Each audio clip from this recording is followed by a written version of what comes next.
Assalamualaikum warahmatullahi wabarakatuh. Halo anak hebat, bagaimana kalian kabarnya hari ini?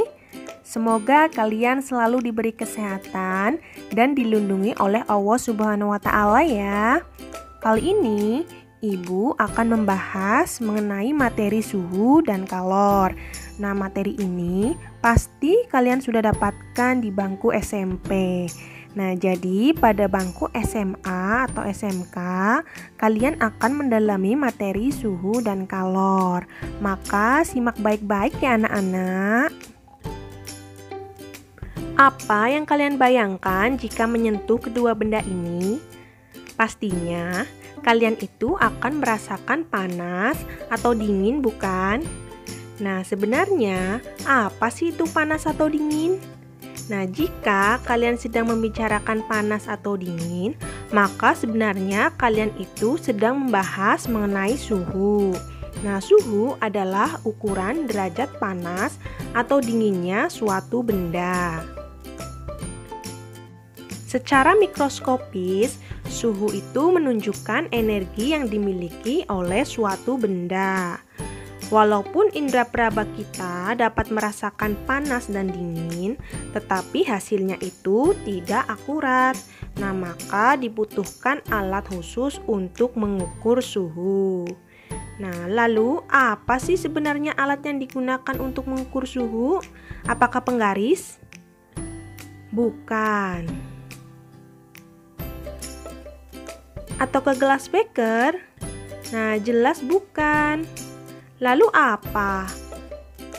Nah, inilah alat pengukur suhu yang tepat, yaitu termometer.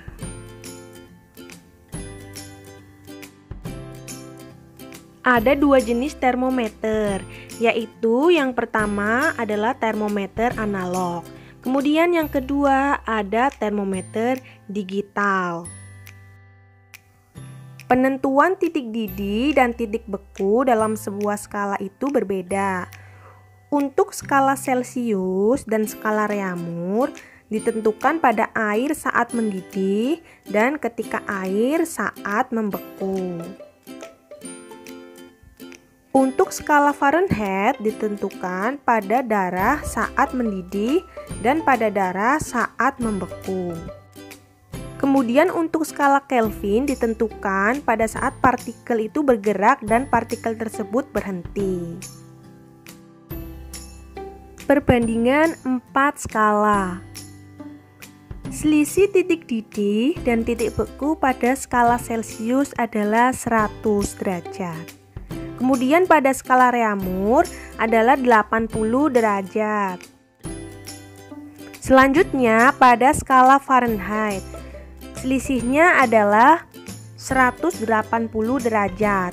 Kemudian yang terakhir pada skala Kelvin, selisihnya adalah 100 derajat. Dari selisih titik didih dan beku pada masing-masing skala, maka perbandingannya keempat skala adalah 100 dibanding 80, dibanding 180, dan dibanding 100. Nah, kemudian perbandingan masing-masing skala itu dibagi 20. Nah, sehingga menghasilkan perbandingan keempat skala yaitu 5 dibanding 4, dibanding 9, dibanding 5.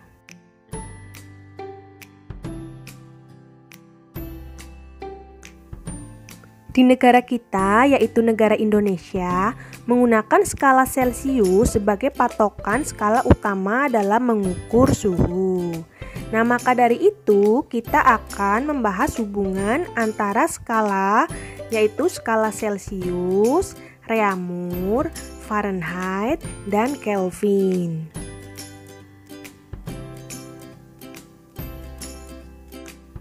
Yang pertama, temperatur Celcius sama dengan 5/4 temperatur Reaumur.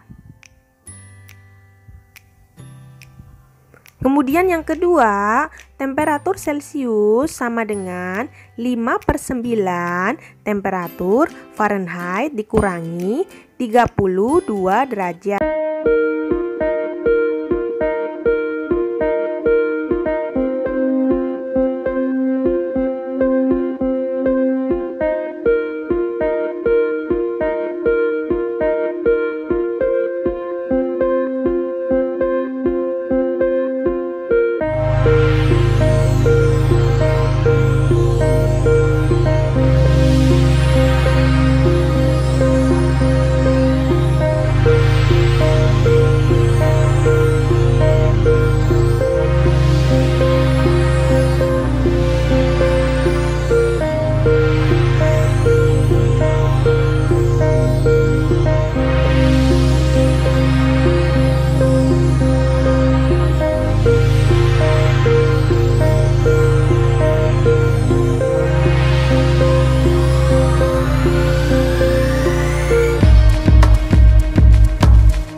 siswa berikut. Nah, ketika air dituangkan dalam termos pada sebuah gelas kaca, maka gelas kaca tersebut itu akan retak. Nah, hal ini terjadi itu karena gelas kaca tersebut mengalami pemuaian. Nah, perlu kalian ketahui bahwa tidak semua gelas itu mengalami proses seperti ini. Untuk mengetahui pemuaian lebih dalam, maka perhatikan penjelasan berikut. Yang pertama, pemuaian zat padat. Nah, jika suatu benda padat itu dipanaskan, maka benda tersebut itu akan mengalami pemuaian ke segala arah. Dengan kata lain, ukuran, panjang, luas, dan volume benda itu akan bertambah. Nah, kemudian ada pemuaian panjang. Sebelum benda padat yang berbentuk persegi panjang dengan luas penampang kecil dipanaskan, benda padat itu memiliki panjang awal L0. Kemudian temperatur awal T0 dan koefisien muai panjang sebesar alfa. Sesudah dipanaskan, benda tersebut itu hanya mengalami pemuaian panjang. Nah, sehingga benda tersebut itu memiliki panjang akhir sebesar L, kemudian temperatur akhir itu sebesar T. Maka benda tersebut itu mengalami perubahan panjang sebesar delta L dan perubahan temperatur sebesar delta T. Jadi, persamaan pada pemuaian panjang adalah delta L sama dengan alfa dikali L0 dikali delta T. Kemudian ada pemuaian luas. Sebelum benda padat berbentuk persegi panjang dan luas penampang besar dipanaskan, benda padat itu memiliki luas awal sebesar A0, kemudian temperatur awal sebesar T0, dan koefisien muai luas sebesar beta. Sesudah dipanaskan, benda tersebut itu akan mengalami pemuaian luas. Nah, sehingga benda tersebut itu memiliki luas akhir sebesar A, kemudian temperatur akhir itu sebesar T. Maka benda tersebut itu mengalami perubahan luas sebesar delta A dan perubahan temperatur sebesar delta T. Nah, jadi persamaan pada pemuaian luas adalah delta A sama dengan beta dikali A0 dikali delta T.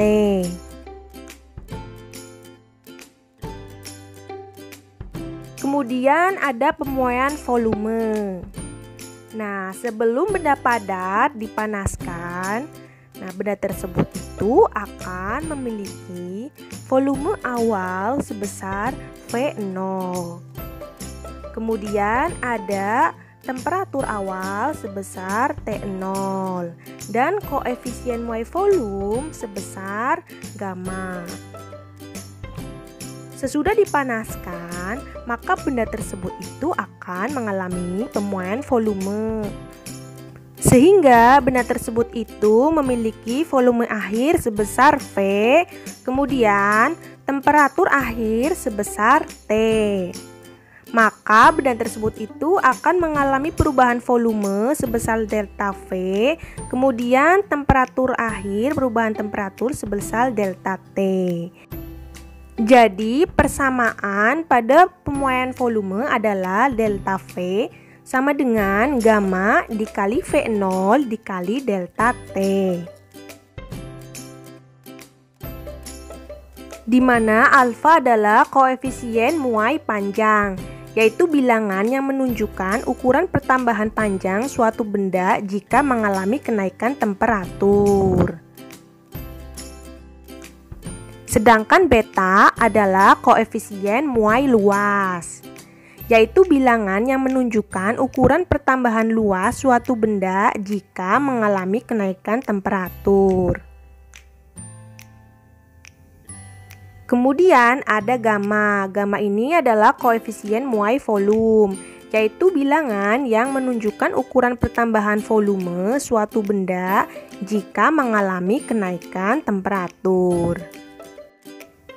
Nilai koefisien muai panjang, muai luas, dan muai volume tergantung pada material suatu benda. Besarnya beta sama dengan 2 kali alfa. Kemudian besar gamma sama dengan 3 kali alfa.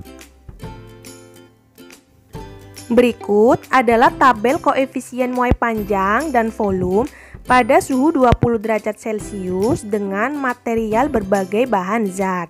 Ada aluminium, kuningan, tembaga, besi, kaca, bensin, air raksa, dan air.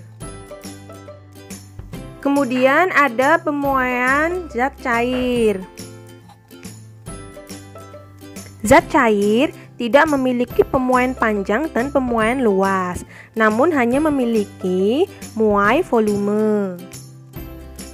Persamaan pemuaian volume pada zat cair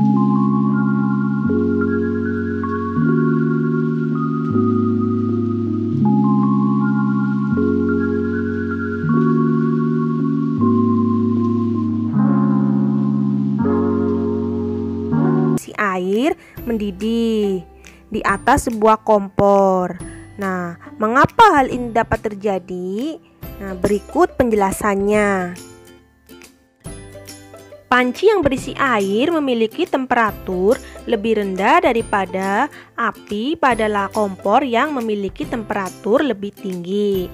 Nah, sehingga terjadi perpindahan energi dari api pada kompor ke panci yang berisi air.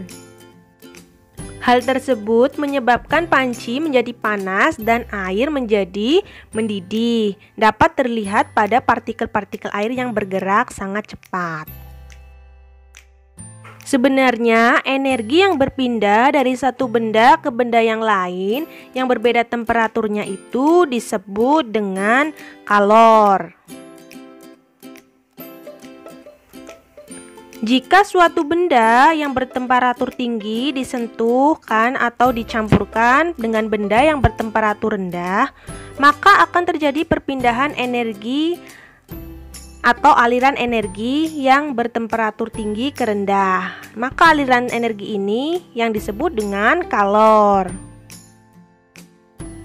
Ide bahwa kalor berhubungan dengan energi itu dikemukakan oleh salah satu ilmuwan, yaitu adalah James Prescott Joule.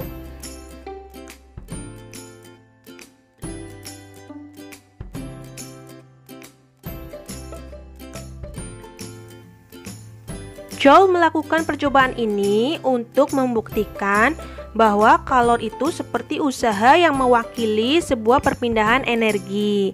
Nah, berikut cara kerjanya. Benda yang bergerak turun menyebabkan baling-baling berputar bergeseran antara baling-baling dan air. Nah, kemudian gesekan antara baling-baling dan air menyebabkan temperatur air meningkat.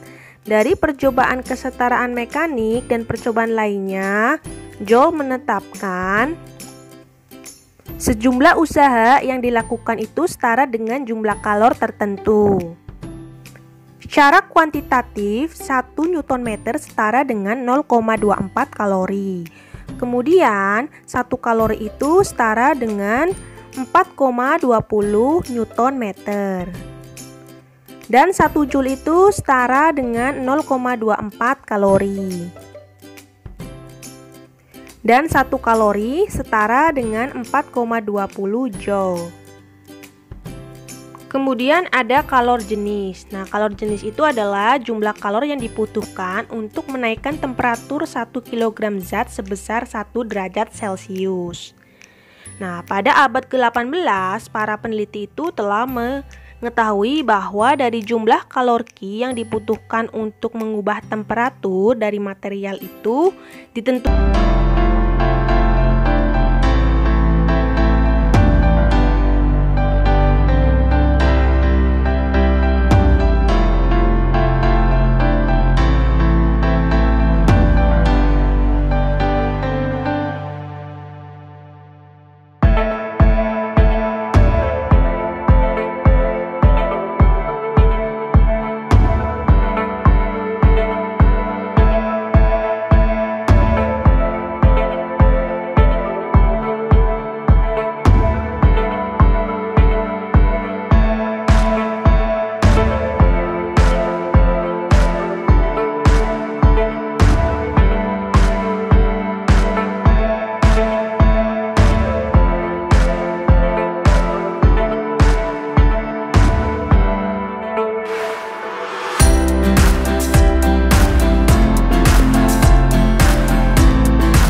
Dan ada mengkristal. Nah, mengkristal ini merupakan proses perubahan zat gas menjadi zat padat.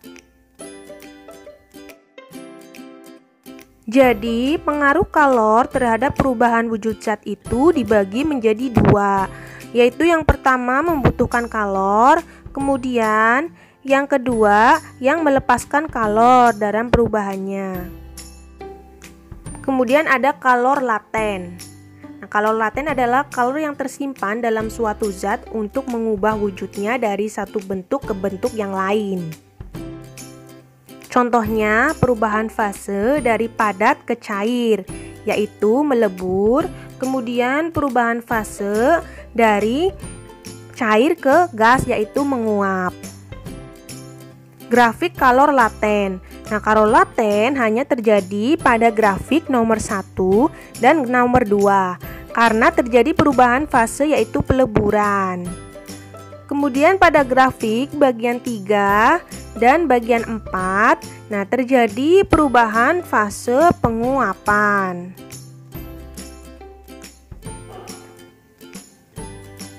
Untuk nomor 2 ke nomor 3 dan nomor 4 ke nomor 5 tidak terjadi perubahan fase.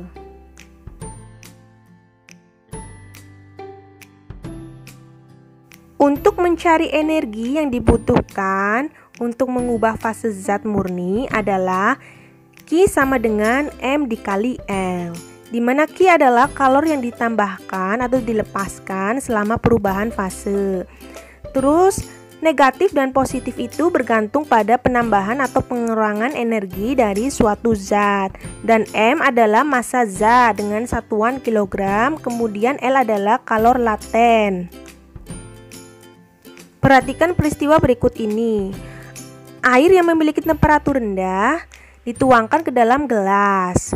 Nah, kemudian air di dalam teko yang memiliki temperatur lebih tinggi dituang juga ke dalam gelas. Nah, setelah itu air yang temperatur rendah dan temperatur tinggi itu dicampur dengan cara diaduk. Nah, ketika air yang berbeda temperatur dicampur, nah, maka apa yang akan terjadi? Ketika dua zat yang berbeda temperatur dicampur atau disentuhkan, maka akan terjadi perpindahan energi dari benda yang bertemperatur tinggi ke benda yang bertemperatur rendah. Nah, aliran energi ini yang disebut dengan kalor.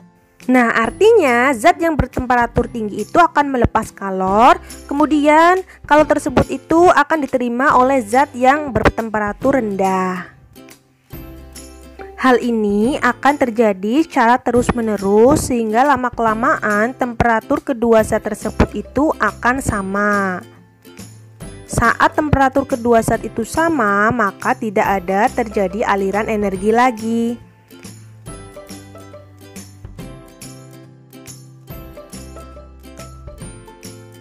Kemudian ada azaz black. Nah, secara rinci azaz black itu berbunyi sebagai berikut. Yang pertama, benda yang bertemperatur tinggi memberi kalor pada benda yang bertemperatur rendah hingga temperaturnya sama.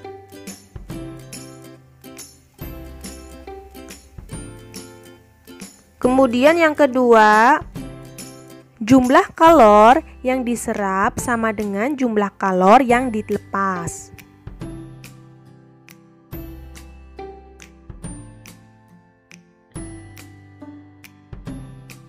Ada perpindahan kalor. Nah, kalor yang dipindahkan dari suatu benda ke benda yang lain itu terjadi dengan cara konduksi, konveksi, dan radiasi. Yang pertama adalah konduksi. Nah, konduksi adalah perpindahan kalor tanpa disertai perpindahan partikel. Nah, jadi ketika suatu benda dipanaskan, maka partikel-partikel benda itu akan bergerak dengan cepat.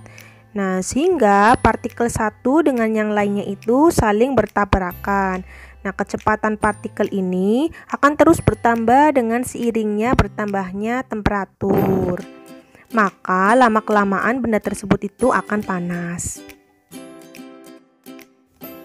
Secara kuantitatif, untuk menghitung aliran kalor pada suatu zat yang melalui suhu adalah sebagai berikut ini.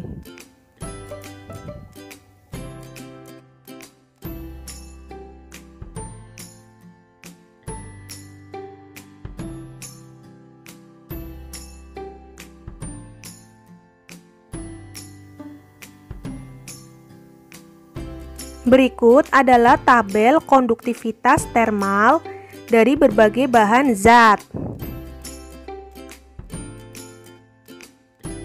Kemudian yang kedua ada konveksi. Nah, konveksi adalah perpindahan kalor disertai dengan perpindahan partikel. Perhatikan microwave yang sedang dipanaskan berikut.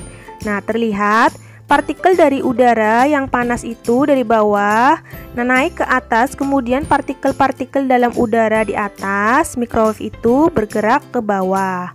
Nah, hal ini terjadi secara terus-menerus hingga partikel-partikel di dalam microwave dari atas dan bawah itu bertemperatur sama. Secara kuantitatif, untuk menghitung laju sebuah benda bertemperatur tinggi memindahkan energi secara konveksi adalah sebagai berikut.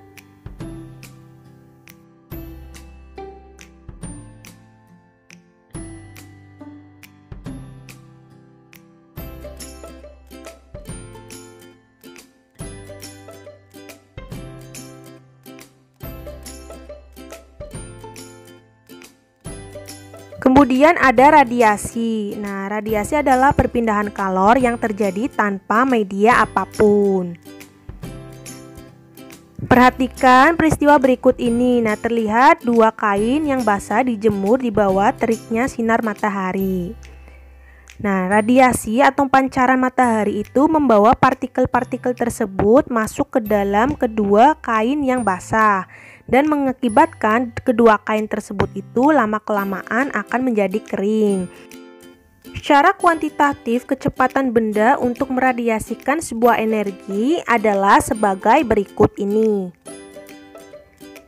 yaitu epsilon dikali sigma dikali A dikali T pangkat 4.